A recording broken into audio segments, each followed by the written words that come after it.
Salmo 103, um salmo de Davi,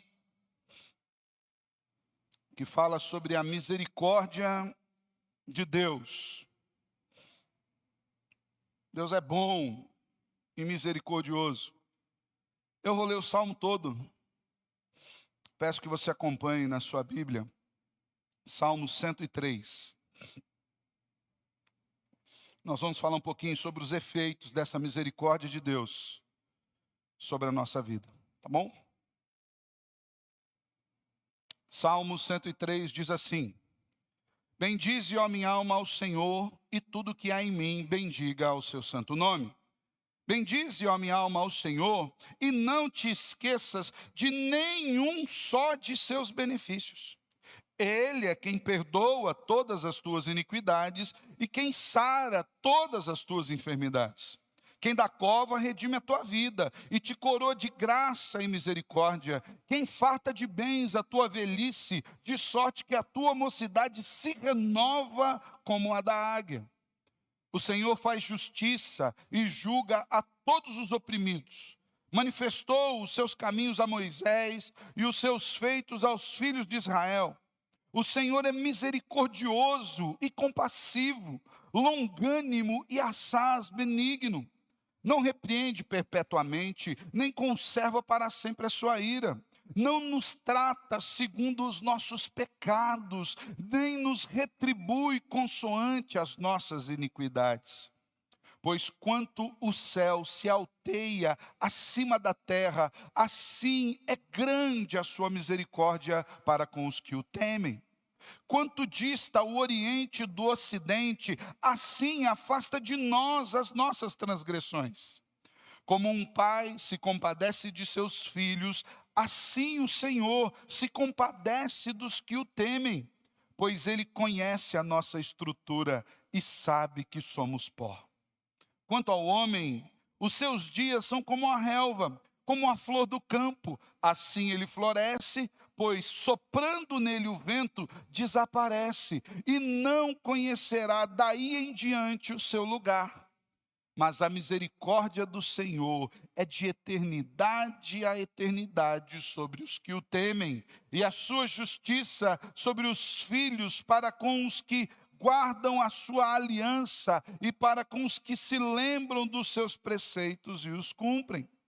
Nos céus estabeleceu o Senhor o seu trono, e o seu reino domina sobre tudo. Bendize ao Senhor todos os seus anjos, valorosos em poder, que executais as suas ordens e lhe obedeceis à palavra. Bendizei ao Senhor todos os seus exércitos, vós, ministros seus, que fazeis a sua vontade. Bendizei ao Senhor, vós, todas as suas obras, em todos os lugares do seu domínio. Bendize, ó minha alma, ao Senhor. Aleluia. Vamos orar? Obrigado, Deus, pela tua palavra. Que maravilha, Senhor, é nós podemos ler a tua palavra. Quão doce ela é ao nosso paladar, quão sonora ela é aos nossos ouvidos, quão impactante, transformadora ela é aos nossos corações. E é por isso, Senhor, que nós lhe pedimos nessa manhã, que o Senhor fale conosco por intermédio da sua palavra. Que o Senhor nos dê a entender a sua vontade, que o Senhor revele a nós o seu caráter, e que nós saiamos daqui, Senhor, mais e mais felizes, mais alegres, mais satisfeitos, por termos sido alcançados pela tua misericórdia, Senhor. Fala conosco em nome de Jesus.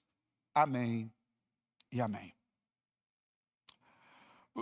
O livro dos Salmos, ou o livro dos Salmos, a composição, a compilação dos 150 livros que nós temos como os Salmos inspirados por Deus, eles foram tirados da Septuaginta, a antiga tradução grega do Novo Testamento, e Martinho Lutero, o grande reformador, os chamou de uma pequena Bíblia, um resumo do Antigo Testamento. Nos Salmos nós temos canções, orações, lamentos, e nós aprendemos de uma maneira muito direta como nós nos relacionamos com Deus. Nós vemos aqui os salmistas abrindo seu coração. Alguns salmos para nós são até com um tom estranho, da forma tão direta, tão crua, com que eles falam para com Deus. Isso, inclusive, nos ensina que não adianta a gente ficar tentando esconder de Deus aquilo que está no nosso coração. O livro dos Salmos, ele é dividido em 5 pequenos livros. Aqueles 150 salmos que você tem, ele é dividido de 5 pequenos livros. E esse que nós lemos aqui, ele faz parte do 4º livro, que está entre o Salmo 90 e o 106. E esse 4º livro em específico são salmos que voltam-se para Deus, dizendo aquilo que Deus é, falando dos seus atributos, das suas qualidades, mostrando que Deus tem sido um socorro sempre presente na vida do seu povo. Então, não é de hoje, nós falamos há pouco aqui de como Deus tem atendido as nossas orações. Alguns irmãos que estão aqui, estou vendo o Índio, a Pati lá, que estavam no hospital também, nós oramos ao Senhor, clamamos ao Senhor. Então não é de hoje que Deus tem atendido as nossas orações. Outros irmãos, eu vou olhando aqui, vou lembrando de cada um aqui, nas adversidades, nos hospitais, no meio de cirurgias, de luta, de luto, de enfermidade. O livro dos Salmos já nos mostra que Deus é um Deus misericordioso desde sempre. Nesse salmo em específico, Davi efetua um diálogo público consigo mesmo. Alguns salmos Davi faz isso. Ele prega para ele mesmo. Ele levanta a voz e começa a pregar para quem? Para os ouvintes. Davi está falando consigo mesmo. Ele diz o quê? Bendize, ó minha alma, ao Senhor. É como se o salmista estivesse enfrentando algum momento de luta e olhasse e percebesse que por um instante qualquer ele estivesse perdendo a sua fé, ou ele estivesse próximo a esmorecer, próximo a fraquejar. E ele olha para si mesmo e fala assim: ó, presta atenção. Olha, minha alma, bendize ao Senhor, bendiga ao seu santo nome. Não esquece dos benefícios que Ele tem tido para contigo, não. Isso nos ensina muito, irmãos. Logo aqui na introdução, dos versos 3 até os 5, você vê o salmista salientando os benefícios do Senhor, da graça dEle sobre nós. Ele fala o quê? É Deus quem perdoa os nossos pecados? Então, por que eu vou bem dizer a Deus? Em primeiro lugar, porque Ele me perdoa. Segundo, porque Ele redime a minha vida, me tirando do estado da morte em todos os sentidos. Deus cuida da nossa vida física aqui. E não são poucas as vezes que Ele nos livra da morte aqui para a glória dEle, para testemunharmos aquilo que Ele fez, para que o nome dEle seja exaltado através daquilo que Ele operou em nós. Mas, principalmente e acima disso, Ele nos livra da morte eterna, a qual nós nunca experimentaremos por conta de Cristo Jesus. E diz mais, é Ele quem proporciona sustento, bênçãos na minha velhice. É o Senhor quem cuida de mim o tempo todo.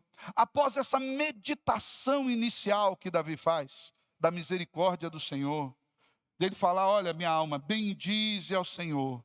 Davi passa a mostrar que tudo isso, tudo aquilo que ele tem experimentado, o perdão dos pecados, a redenção na vida, o sustento, é fruto de uma misericórdia constante de Deus.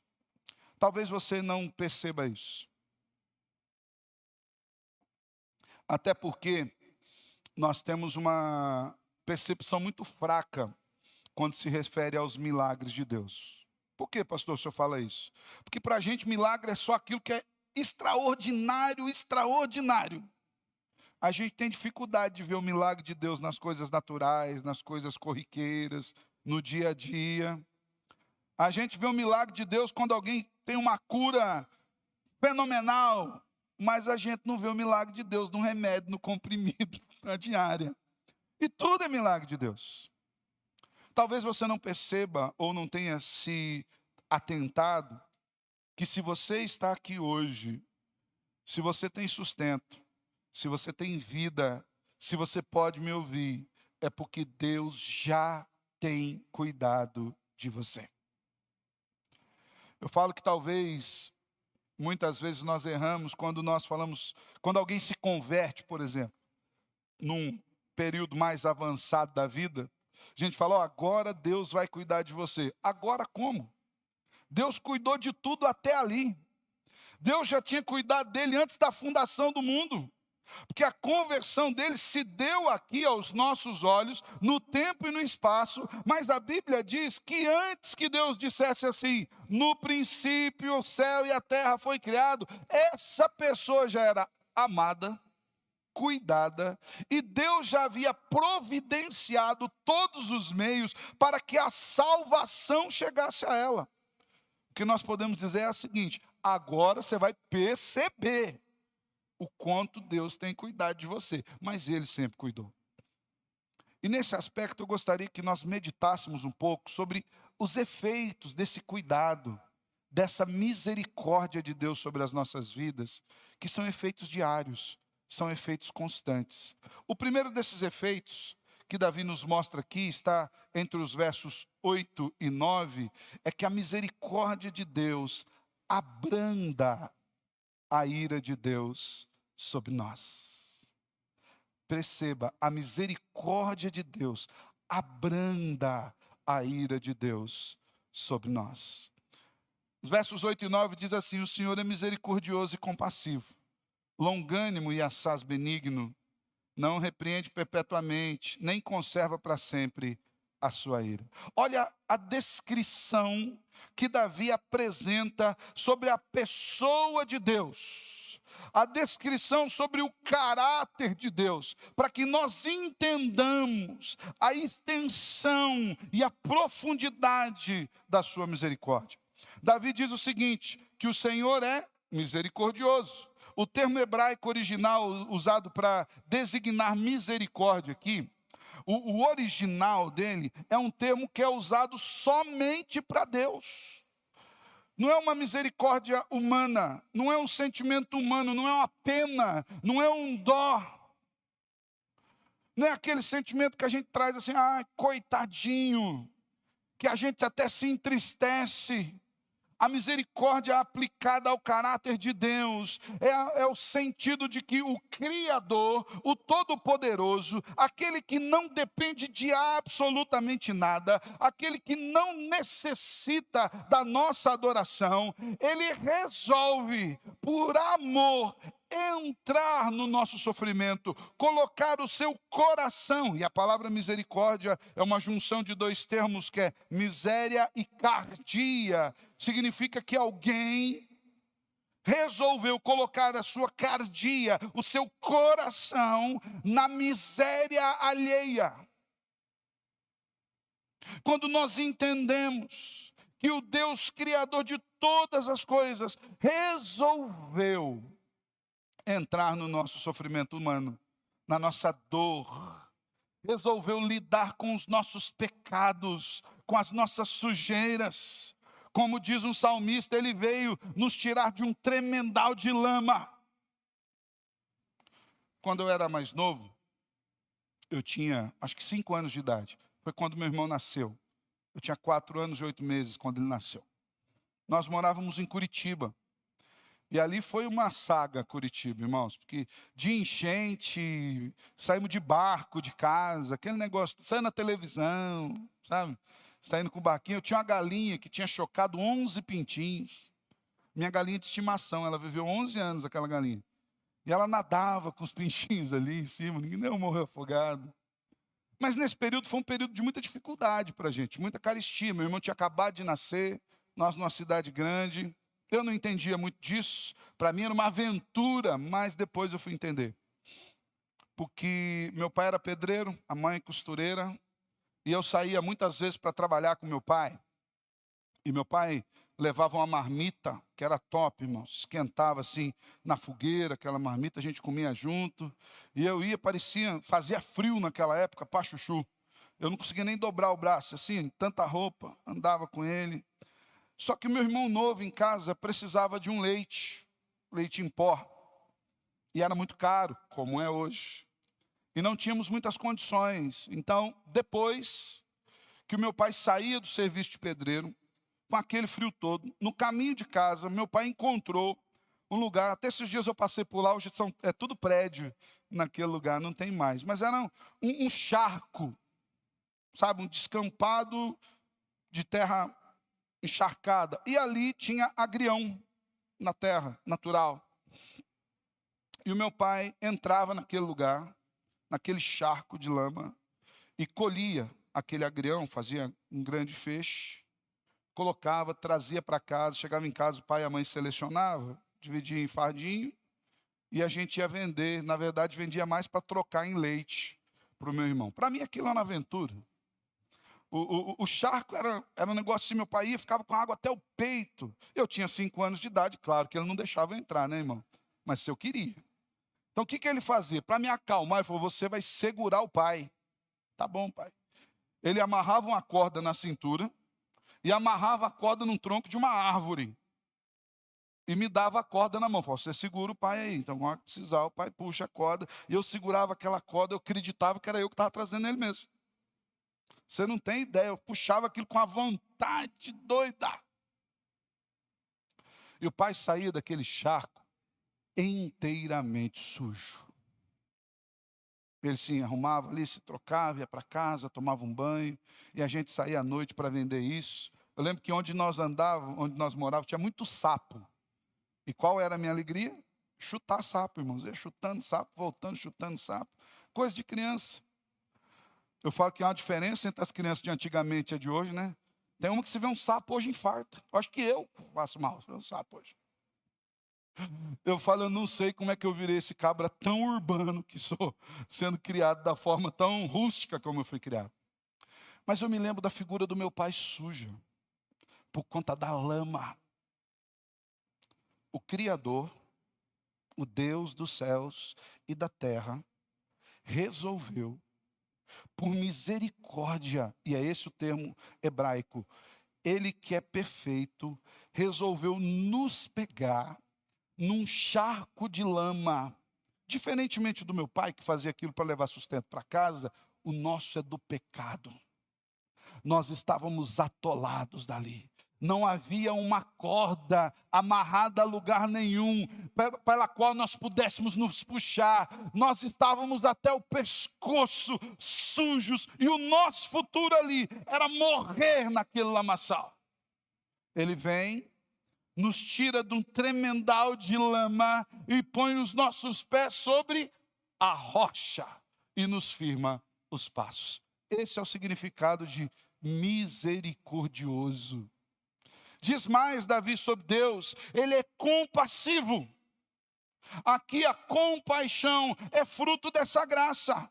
É fruto desse favor imerecido, é fruto do desejo do próprio Deus em se achegar a nós, independente das nossas falhas. Aqui, inclusive, irmãos, é um entrave teológico que você não tem ideia.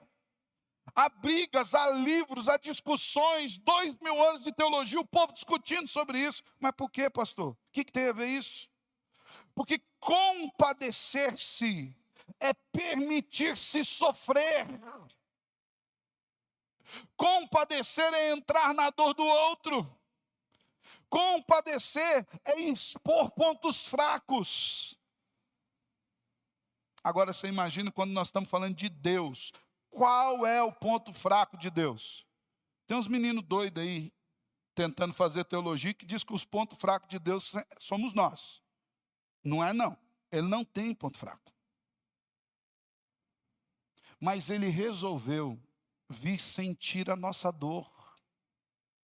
Quando nós lemos no Evangelho de João, e o verbo se fez carne e habitou entre nós, nós estamos vendo um Deus todo-poderoso, resolvendo entrar no nosso mundo para sofrer a nossa dor. Ele veio empoeirar o seu pé aqui para nos livrar do nosso pecado.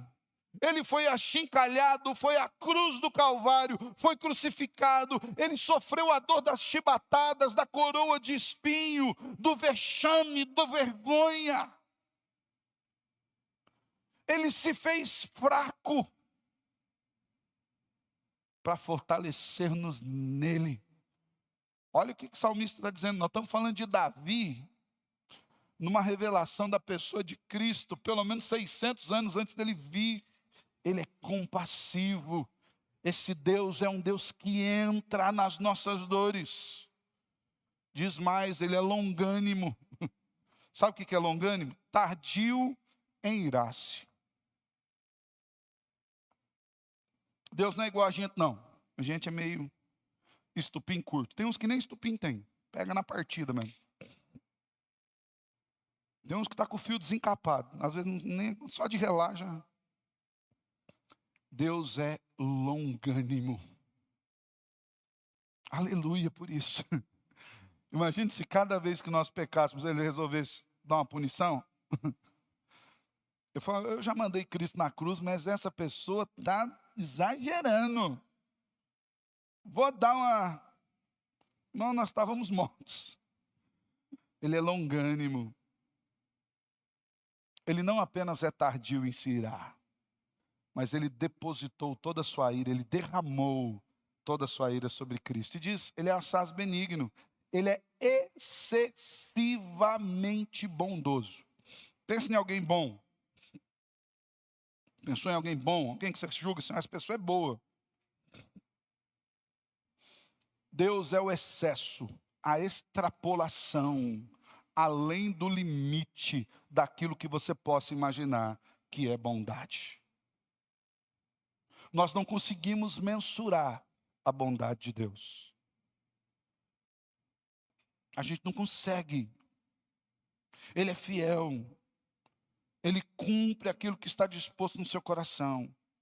Assim como a misericórdia qualificada de Deus, nós podemos perceber que o Senhor, apesar de nos corrigir, ele não se ira perpetuamente contra nós. É por isso que ele enviou Jesus na cruz, para nos reconciliar com ele, como nos diz 2 Coríntios 5,19. Deus é um Pai amoroso, que repreende, adverte, até mesmo nos corrige, às vezes com energia, mas não se esquece dos seus filhos. A sua ira não é eterna sobre nós. Sobre nós. Deus nos repreende, mas não desiste de nós. Eu louvo a Deus por isso. Ele não desistiu de mim. Ele não desiste de você. E não é porque ele veja algum potencial na gente. O único potencial que a gente tem top mesmo é para pecar. Largar nós assim desgarrado. Só a graça mesmo, irmãos. Ele não nos salvou porque a gente vai fazer alguma coisa boa para o reino. Eu vejo algumas vezes as pessoas falando, olha, esse daqui Deus vai salvar. Porque imagina se uma pessoa dessa for salva, o que não vai acontecer com o reino de Deus? Vai ficar a mesma coisa, irmão. Você acha que Deus depende de algum potencial que nós tenhamos aqui?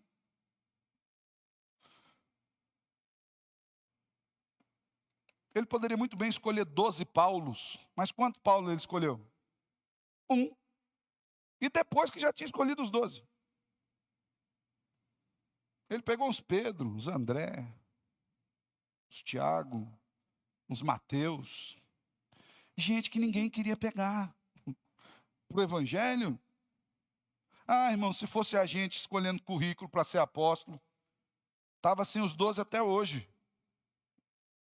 Isso aqui não serve não. Paulo, eu duvido que nós escolheríamos Paulo. Ou você acha que Paulo estava indo para Damasco, com um currículo na mão para entregar para o Senhor, falou, eu queria me candidatar ao apostolado. Era isso que Paulo estava fazendo? O que ele tinha na mão? Cartas contra o povo de Deus. O encontro dele, irmãos, foi fortuito. O Senhor apareceu. Por que você me persegue? Ele falou, quem és tu, Senhor? Eu sou quem você está perseguindo. Nós não colocaríamos Paulo. Mas o critério de Deus é diferente. Ele não desiste de gente como eu. Ele não desiste de gente como você. Porque ele tem um amor insistente. A palavra de Deus declara que Jesus, tendo amado os seus discípulos, os amou até o fim. Então, o primeiro efeito da misericórdia de Deus é que ele abranda a sua ira sobre nós. Por nos amar. Por ter compaixão. por ser tardio e se irar. Não é porque Deus ficou agora mais leve o padrão. Aquele negócio que o povo fala assim, não, pastor, o Deus do Antigo Testamento é um Deus bravo, o Deus do Novo Testamento é um Deus bonzinho. Leia Apocalipse. Você vai ver que o Deus não mudou, não. O mesmo que começou lá no Antigo Testamento, em Apocalipse ele falou, não mudei nada, não.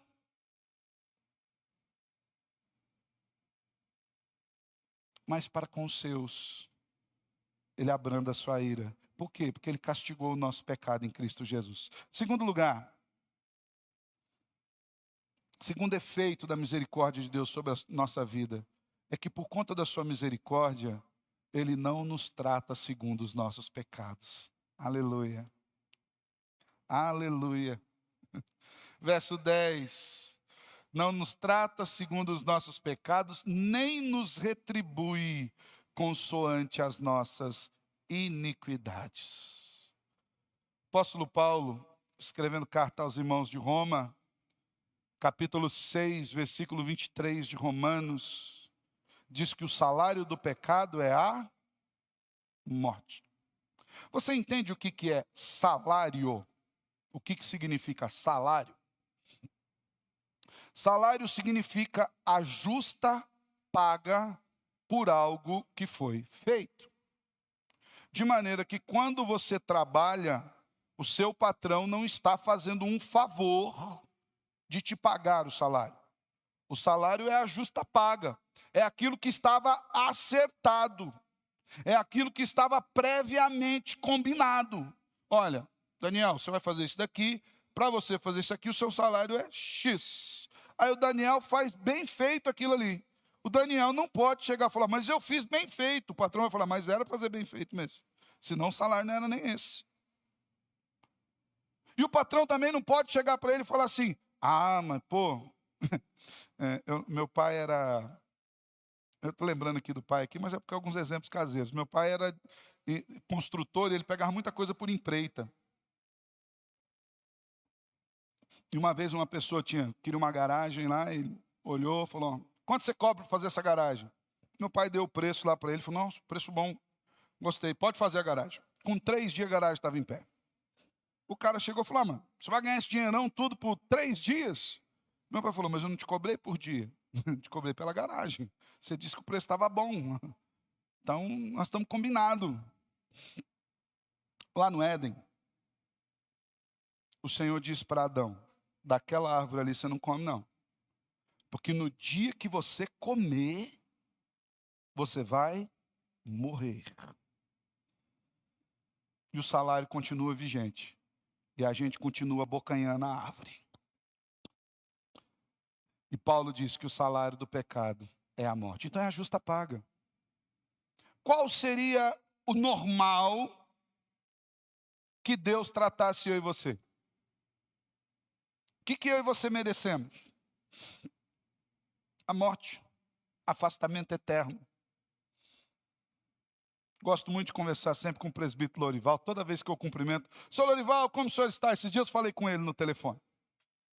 Você liga para ele, você fala que ele tem qualquer coisa de feliz, menos Covid. Ele está bom. O homem está firme. Senhor Lorival, como é que você está? Estou bem, pastor. Estou bem, mano. Estou tranquilo aqui, dei uma tossezinha aqui. Mas estou fazendo aqui minhas coisas aqui. Minha dona Sandra está boa também. Tá tudo bem. E toda vez que eu cumprimento o senhor Lorival, eu falo, como é que o senhor está, senhor Lorival? Ele falou, estou melhor do que eu mereço. Por quê? O nosso merecimento é a morte. Mas Paulo, no mesmo versículo, diz que o dom gratuito de Deus é a vida eterna em Cristo Jesus, nosso Senhor. Então a misericórdia de Deus faz com que Ele não nos trate com a justa paga que nós merecemos. Nós merecemos morrer. Aquela ideia de quando acomete alguma dificuldade em casa, fala, Senhor, por quê? Eu não sei por que Deus não nos matou, irmãos. Uma das minhas crises, quando enfrentei a luta ali com o Covid, além de preocupado com a igreja, é que eu via notícia na televisão, hoje morreu não sei quem, hoje morreu não sei quem, hoje morreu não sei o que lá, hoje morreu lá. Eu falei assim, por que não eu? Não há nada diferente. Qual o critério? Eu não sei. Eu não sei o projeto dele, mas eu merecia e poderia ter morrido. Gente boa, gente crente, que ama o Senhor, ele levou. Mas por um motivo eterno, que será nos revelado na glória, quando nós o virmos face a face e entendermos como é, ele não nos trata segundo o nosso pecado. Antes ele resolve dar um presente. O dom gratuito de Deus, Paulo diz. O que significa isso? O presente, dom, um presente, gratuito. Não é, quando fala gratuito, a ideia não é que não tem preço, que não vai te cobrar o preço. É que é um presente totalmente imerecido. É um presente que nos pega assim, sem merecimento algum. Aquele presente que você ganha sem ser aniversário, sem ser Natal, sabe? Do nada. Sem um motivo que nós julguemos específico. É a vida eterna. Deus nos aceita até quando nós não nos aceitamos. Tem um livro de Brennan Manning, o nome do livro é Impostor que Vive em Mim. Lê esse livro, muito bom. Vale a pena. Ele diz que muitas vezes ele não se amava. E ele ficava bravo com Deus, porque ele sentiu o amor de Deus, quando ele mesmo não conseguia se amar. Ele falava, como é que o Senhor consegue me amar? Porque eu não estou dando conta. Até quando a gente não se aceita. E essa aceitação de Deus não é uma liberação para pecar não, viu irmãos? Presta atenção. É o consolo para aquele pecador arrependido que sofre com pecado. Para aquele cujo pecado é um acidente. Para aquele que está lutando diariamente para parecer-se com Cristo. E quando ele olha para si mesmo, ele fala, eu não dou conta. Deus fala assim, em Cristo eu perdoei você.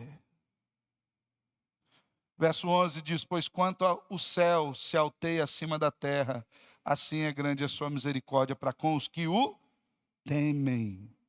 A Bíblia ainda nos aponta a extensão desse perdão e misericórdia de Deus para com os nossos pecados e como Ele nos distancia dos pecados. Diz assim, quanto dista o Oriente do Ocidente, assim Ele afasta de nós as nossas transgressões.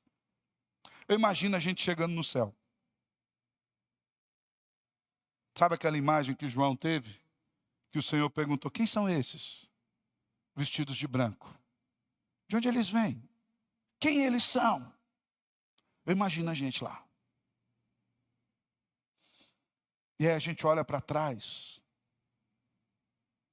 E a única forma de nós entendermos o porquê estamos lá, não é olhando para a nossa história, não é olhando para a nossa vida, é olhando para Cristo. Porque vai ser uma distância tão grande do lugar onde nós estamos para o lugar onde nós deveríamos estar, que nós não compreenderíamos sem a ação do Senhor.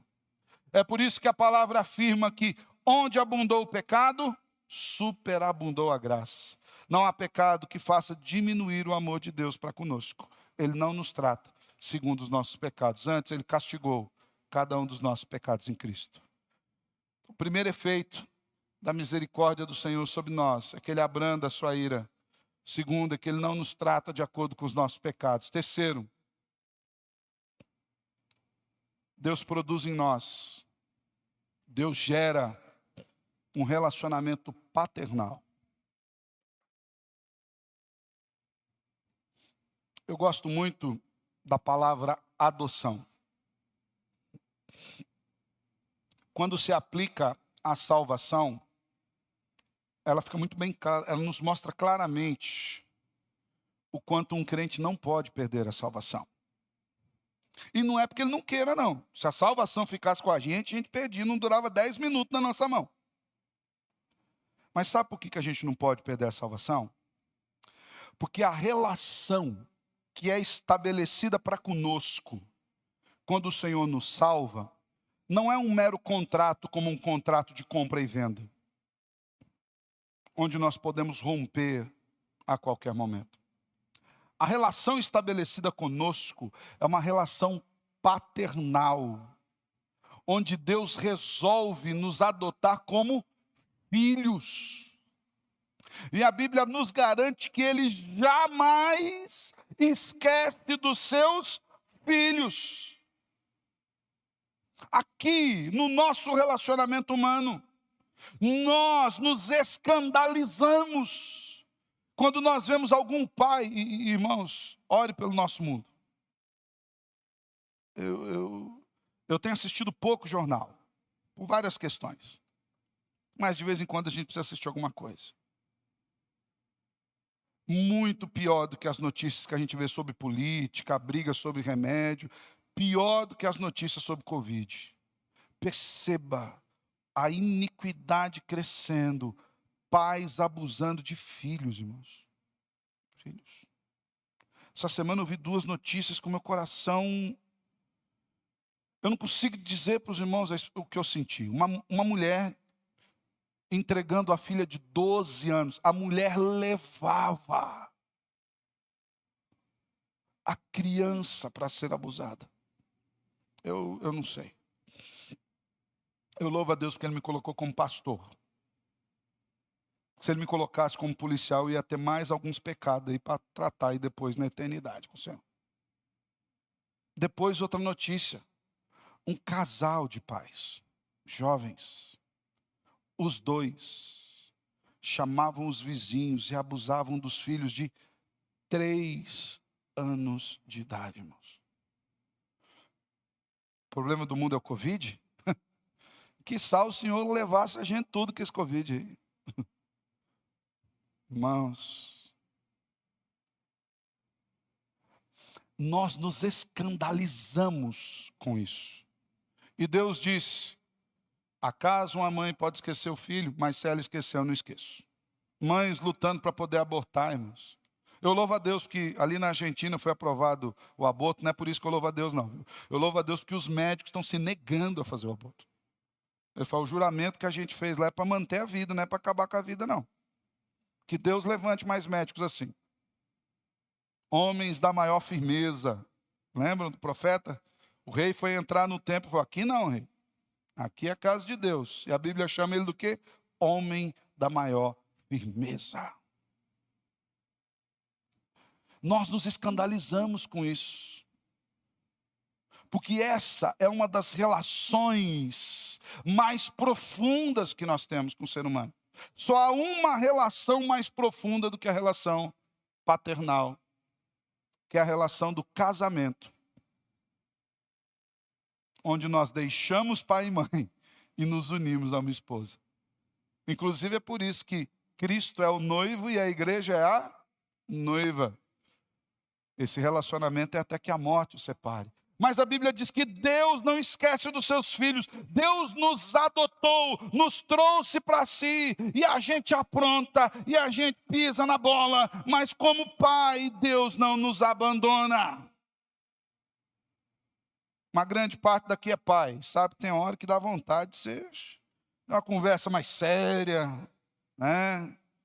Aquela varinha que estava guardada lá, está na hora da gente utilizá-la. Tem hora que dá vontade de você dar umas 20 voltas na orelha, assim, sabe? Hoje acabou isso, né? É só no meu tempo que tinha isso, irmãos. As orelhinhas estão tudo intactas. Eu acho que a minha orelha é grande tanto que foi puxada. Ela era pequenininha, a mãe que aumentou ela aí no decurso dos anos. Hoje parou com essas coisas. Tem horas que a gente está por aqui. Mas qual de nós não acode um filho mesmo quando você está bravo com ele? E eles dão bastante motivo para a gente ficar bravo. Não. Quem está com ele pequenininho, fica esperto. Vai dar ainda. Porque nós os amamos. Verso 13 diz: como um pai se compadece dos seus filhos, assim o Senhor se compadece dos que o temem. Pois Ele conhece a nossa estrutura e sabe que nós somos pó. Ele sabe que nós somos pó. A comparação entre Deus e um pai compassivo e amoroso é desenvolvida em todas as Escrituras. Veja, por exemplo, Romanos 8, de 14 a 17. Romanos 8, de 14 a 17. Olha como o apóstolo Paulo escreve isso de maneira fantástica, abençoada e inspirada por Deus. Diz assim: pois todos os que são guiados pelo Espírito de Deus são filhos de Deus, porque não recebestes o espírito de escravidão para viverdes outra vez atemorizados, mas recebestes o espírito de adoção. Presta atenção, o Senhor nos salvou, não nos deu um espírito de escravidão, onde a gente fica com medo. Ai, se eu fizer alguma coisa errada, Deus vai me mandar embora, Deus vai me vender, Deus vai me entregar. Recebestes um espírito de adoção, baseados no qual nós clamamos, Abba, Pai. Uma tradução mais ligeira, rápida e desapercebida para Abba Pai é a ideia de paizinho, papai, de intimidade. Mas não é isso que significa Abba Pai, não. Eu lembro que no meu tempo de juventude virou quase com a moda, todo mundo papaizinho, paizinho, papai e tal, baseado no Abba Pai. Mas não é esse o significado de Abba Pai. Abba Pai é um grito, é um gemido, é um clamor por aquele único que pode nos socorrer. É como um filho atemorizado no meio de um grande perigo, e ele olha para o seu pai, mais do que as palavras papai, ô pai, ele está levando ao pai a certeza de que o pai é o único que pode socorrê-lo. É o único. O Abba Pai é muito mais do que um significado da palavra em si, é um clamor do coração, é um depósito de confiança em Deus. Deus nos traz para sermos seus filhos de tal forma que nós sabemos que Ele se torna o nosso único socorro. E olha o que Paulo diz: o próprio Espírito testifica com o nosso Espírito que nós somos o quê? Que nós somos o quê? Filhos de Deus. O Espírito não testifica dizendo assim, nós somos membros da igreja. O Espírito não testifica dizendo assim, nós somos pessoas que exercem ministérios. O Espírito não testifica dizendo, a gente é amado de Deus, mas não abusa não. O Espírito testifica com o nosso Espírito, dizendo que nós somos filhos de Deus. Logo, se somos filhos, somos também herdeiros. Herdeiros de Deus e co-herdeiros com Cristo. Ou seja, tudo aquilo que é de Deus, Ele deixou para quem? Para os seus filhos. O céu é nosso, a salvação é nossa, a glória é nossa. Porque compramos, porque merecemos, porque herdamos gratuitamente. Porque Deus resolveu nos adotar como seus filhos. Veja o que afirmam os dois textos, tanto o Salmo quanto o texto de Paulo. Deus é um Pai amoroso, e o temor que o Espírito Santo coloca em nosso coração com respeito ao Senhor é um sinal claro de que nós somos filhos de Deus.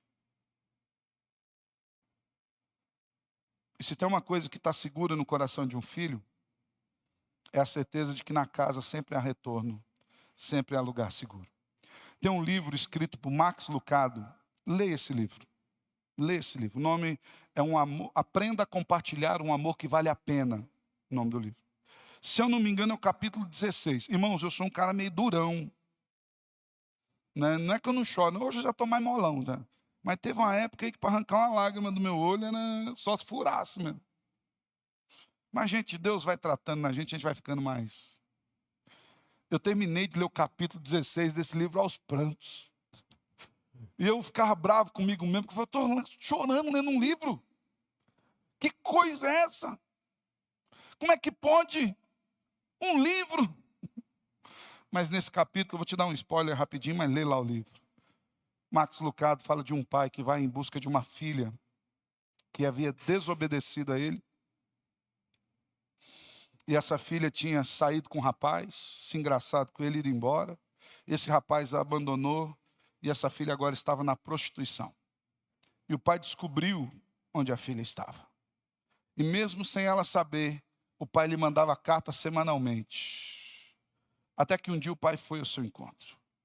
E ela começou a perceber, quando ela pegou as cartas, que até uma certa parte as cartas vinham seladas. E depois de uma parte para frente não havia selo, porque o pai ia, entregava para ela. E eles se reconciliaram. E era uma cena muito bonita. Leu esse livro? É maravilhoso esse livro. E a história conta que o pai, quando a menina era nova, o pai gostava de dançar com ela. A mãe havia falecido e eles dançavam pela sala. Olha, eu já estou com o olho cheio de lágrimas de novo. Aí, irmãos, como é que pode? Mas ao final, a reconciliação foi que esse pai catou na mão dessa menina e eles dançaram. E eles se alegraram porque haviam se reconciliado. O pai vai atrás do filho. Deus veio atrás de nós. Não foi você que foi até Deus, não, viu? Às vezes a gente imagina, não, eu fui na igreja, eu me converti, eu busquei Deus, você estava morto. O Senhor foi atrás de você. Sabe aquela vontade que você tinha de querer Deus? Foi Deus que pôs. Ele agiu antes do seu querer, ele gerou vida em você, para que você pudesse ir a Ele, e Ele falasse, vem a mim. A Bíblia nos afirma que o Espírito Santo age na vida daqueles que são chamados de filho. O que não é filho não se preocupa com o pecado, nem com as consequências do mesmo. Outros até afirmam que o pecado nem existe, que é uma invenção da religião. Mas o Filho de Deus tem o Espírito agindo no coração, gerando reconhecimento, arrependimento, mudança. O Filho tem segurança de que o Pai irá recebê-lo. Não é porque ele mereça, mas é porque o pai não deixa de ser pai. Quando o Espírito toca no coração do filho, não é para afastá-lo do pai. Tem gente que, às vezes, eu dou aula no seminário de linha neopentecostal, e às vezes o pessoal fala, pastor, mas esse negócio da salvação, a gente não perder, tal. Eu falo para ele, pensa o seguinte comigo, quando você está em pecado, quase nunca acontece, mas lá de vez em quando você peca. E não é qualquer pecado não, que pecadão, tá? Existe pecadinho e pecadão, viu, irmãos? Não cai nessa não, que não tem pecadinho e pecadão. O fato de todos pecarem nos iguala, mas a Bíblia é claro que tem pecado que tem uma consequência A e pecado que tem consequência B. Deixa muito bem claro a Bíblia, tá? Então, não, uma mentirinha e um assassinato são diferentes. Até nós sabemos disso aqui, então não temos que tirar esses conceitos. Eu falei, quando você peca, irmão, o Espírito Santo vem ali te incomodar. Incomoda você? Incomoda, pastor. Outra coisa, a gente fala, o Espírito não incomoda ninguém. Incomoda. Experimenta pecar. E fala para o Senhor, toca no meu coração. Irmão, tem noite que você não dorme, enquanto você não dobrar joelho. Tem gente que você vai ter que pedir perdão. Tem gente que você olha assim, se o Senhor fala, é esse daí, vai lá, acerta as pontas lá.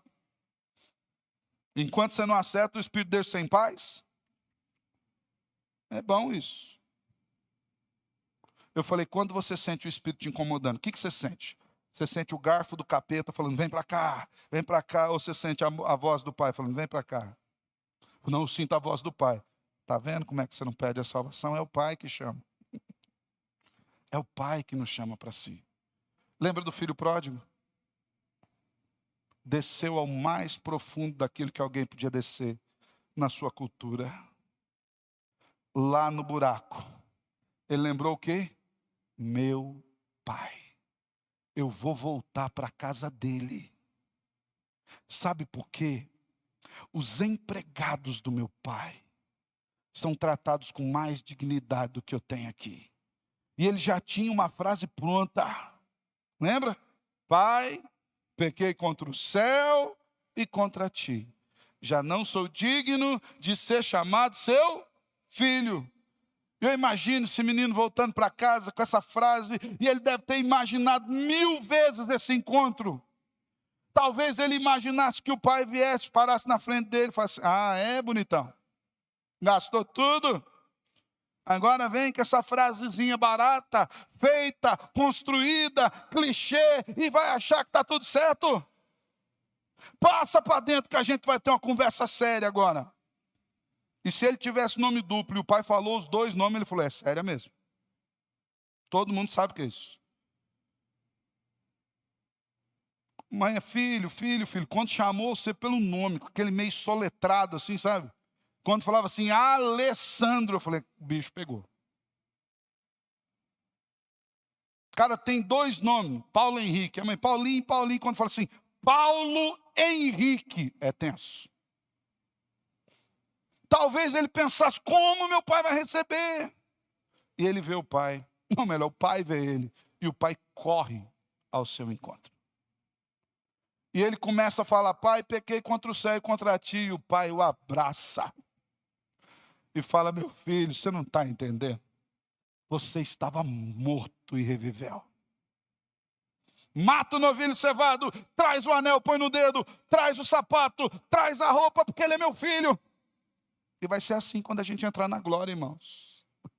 Você não vai entender porque você está lá e o anel vai estar no seu dedo, o sapato no pé e o novilho cevado e nós sentados na mesa do Senhor, porque pela graça dele, ele estabeleceu conosco um relacionamento paternal, de forma que o céu não é um lugar onde nós visitamos, mas é a nossa casa. Quando a gente chegar lá, nós vamos ter um sentimento de maravilha e de familiaridade. Você vai estar espantado com estar naquela maravilha que é sua casa. E o porquê dele, o Senhor nos dá esse perdão? Ele sabe que a nossa estrutura é pó. Verso 14. Por que ele sabe que a nossa estrutura é pó, irmãos? Porque ele nos fez do pó da terra. A sua palavra diz que ao voltarmos, voltaremos para o pó da terra.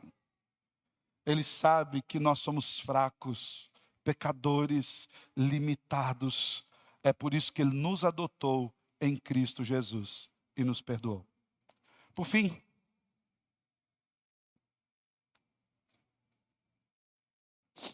os efeitos da misericórdia do Senhor abrandam a ira, faz com que ele não nos trate segundo os nossos pecados, estabelece um relacionamento paternal e não se desgasta com o tempo. Pastor, até quando que dura a misericórdia do Senhor? Até quando eu vou pisar na bola e Deus vai me perdoar? Até quando Deus não vai se esquecer de mim? Até quando esse amor vai continuar presente? Eternamente. Versos 17 e 18. Eu vou ler até o 16. Porque no 16, ou melhor, 15 e 16 e o 17 e 18. No 15 e 16, Davi faz uma comparação entre a transitoriedade do homem e a eternidade da misericórdia de Deus. Verso 15, Davi diz assim: quanto ao homem, os seus dias são como uma relva, como a flor do campo, assim ele floresce, pois soprando nela o vento desaparece, e não conhecerá daí em diante seu lugar. Passageiro. Eu sou passageiro, você é passageiro.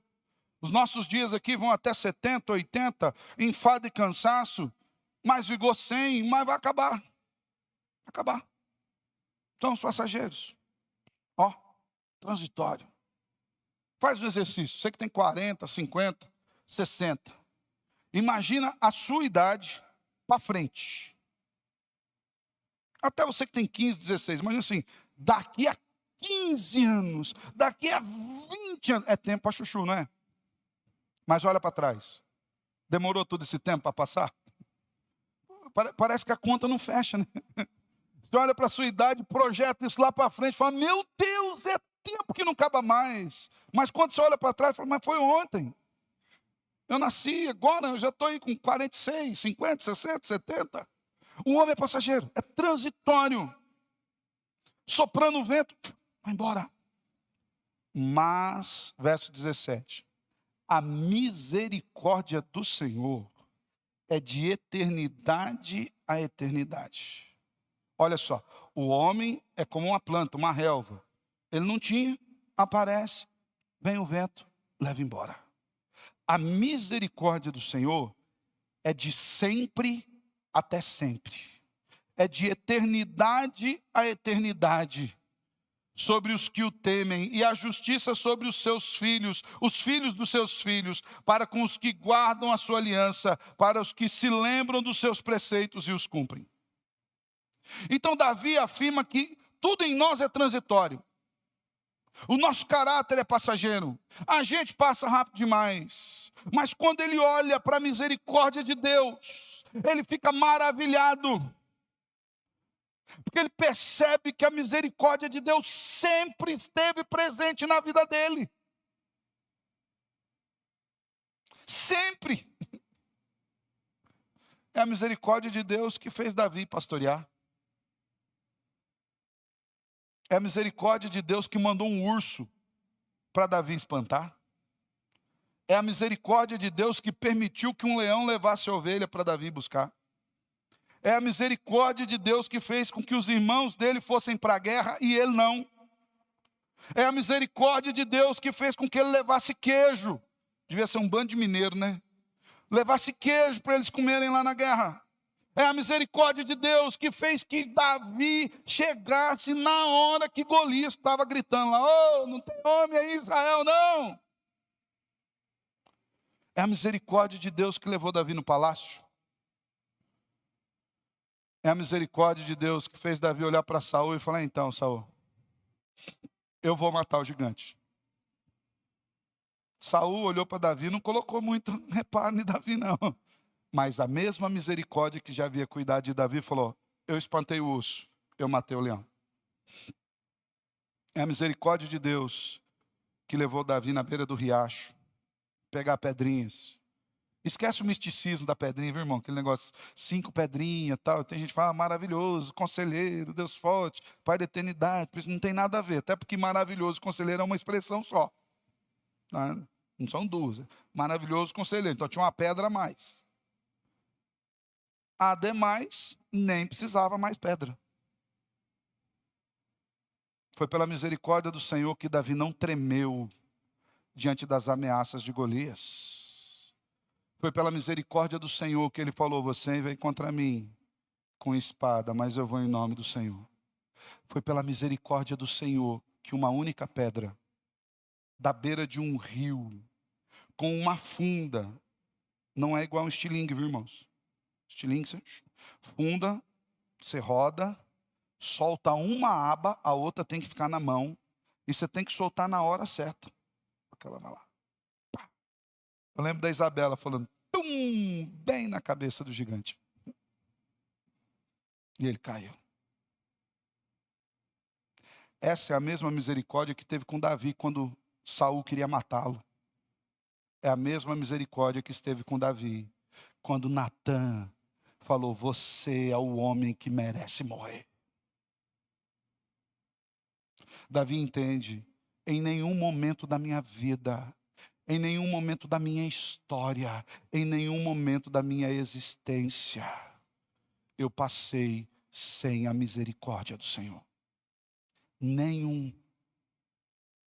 Aqueles que temem a Deus gozam da sua misericórdia, que é eterna no sentido mais correto da palavra. A gente gosta de usar o termo eterno para aquilo que é infinito. Começou, não tem fim, a gente chama de eterno. Mas eterno não tem começo e não tem fim. Deus é eterno. Ele é. Quando ele se apresentou a Moisés, ele falou assim: como Deus se apresentou a Moisés? Eu sou o que eu sou. Não é eu era, eu serei. O tempo verbal é perfeito. Eu sou. Uma vez perguntaram para o reverendo Caio Fábio. Meu coração até dói quando eu ouço falar do Caio Fábio. Irmãos, quem conheceu o Caio Fábio, quem ouviu os sermões dele, o drama de Absalão. Que sermão, irmão. Esse dia eu estava ouvindo de novo. O drama de Absalão. Ouça, vai lá para o YouTube. Ouça, o drama de Absalão. Hoje o Caio Fábio se perdeu. Queremos na misericórdia de Deus e é Ele com o Senhor. Eu falo que na pior das hipóteses, Ele vai estar na mão do reto e justo juiz. Então o que Deus julgar, está top. Mas perguntaram para o Caio Fábio esses dias aí. o ano passado. Deus existe? Quando eu vi Caio Fábio respondendo, eu falei, eu vou ouvir.